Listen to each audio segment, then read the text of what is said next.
খাবার টেবিলে খাওয়ার জন্য কাউকে ডাকতে হয় না যেদিন এই রেসিপিটা বানায়। আমার বাড়িতে আমার হাতের এই ফুলকপি ভাজি বাড়ির সবার একটু বেশি পছন্দ। রুটি পরোটা যেটাই থাকুক না কেন এই রেসিপিটা দিয়ে জাস্ট জমে যায়, একদমই ফাটাফাটি। তো প্রথমেই যেটা নিতে হবে সেটা হচ্ছে ফুলকপি, আর ফুলকপির পরিমাণটা নিজেদের প্রয়োজন বুঝে বাড়িয়ে বা কমিয়ে নিতে পারো।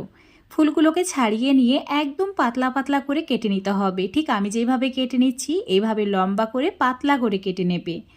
এখন এই ফুলকপির টুকরোগুলোকে গরম জলে কয়েক মিনিটের জন্য ভিজিয়ে রেখে দেব, তাতে করে যদি পোকা থাকে সেটা বেরিয়ে যাবে। আর এখানে একটা আলু নিয়েছি বড় সাইজে, সেটাকে এরকম পাতলা করে কেটে নিয়েছি। এখন রান্নাটি করার জন্য চুলোর ওপর একটা ফ্রাইং প্যান নিয়ে ফ্রাইং প্যানটা গরম করে নিতে হবে। তারপর দিয়ে দিতে হবে বড় চামচে 2 চামচ সরষের তেল। তারপর এর মধ্যে হাফ চামচ গোটা জিরে আর কয়েক দানা কালো সরষে অ্যাড করে দিতে হবে। আর দিয়েছি রসুনের কোয়া 2টি পাতলা পাতলা করে কেটে।